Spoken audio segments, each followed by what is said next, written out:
Hey guys, welcome back. So if you live in New England, I'm sure you've heard the buzz about a serial killer being on the loose. That's the rumor anyway.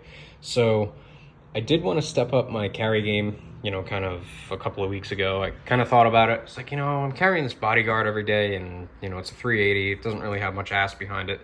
So I made the decision, went down to the FFL rather, picked up a Glock 19 Gen 5 10-core holster.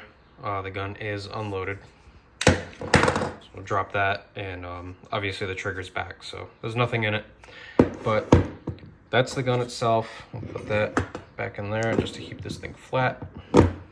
Don't mind me, I'm fumble fingers today. I'm working with one hand. My tripod broke, so that's kind of the gun as it sits. Super plain Jane, just kind of is what it is. I hate those sights. That's the first thing that I'm going to be changing on that, but kind of is what it is. Extra magazines, these are all 10 rounders. Unfortunately, we live behind enemy lines over here, so having plenty of ammunition is going to be a little bit more of a hassle. You want to carry 50 rounds, you're going to walk around with 5 magazines. It just is what it is.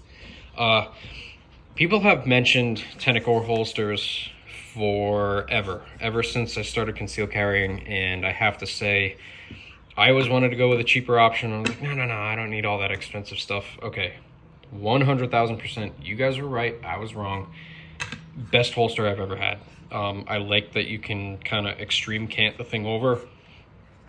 It works fantastic for what I do.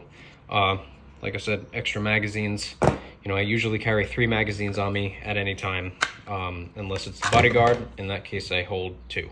So we have the bodyguard right here. Again, empty. There's nothing in the gun itself, but these magazines, I do have to say, are pretty expensive. They're about $45, $50 depending on where you're getting them. I know these are quite dirty, but I haven't really had much time to clean.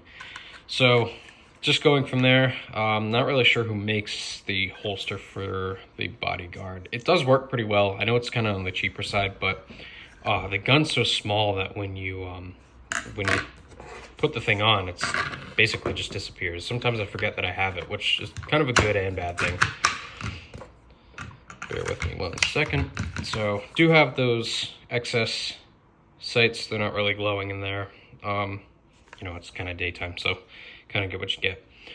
So bodyguard and the Glock, kind of my carry rotation at the moment. It does look like a lot of stuff to strap to you, but with everything going on, especially locally, you want to be as safe as humanly possible. So just kind of wanted to touch base with you guys. I don't have any real info on the assault weapons ban. We did get a new Senate president who is very progressive, so it's not looking great for us. But we just gotta kind of see what happens, and hopefully I'll be bringing you guys good news. Maybe SCOTUS will actually get off their rear ends and do something, but the future is yet untold. So thank you guys for watching, and I'll see you again real soon.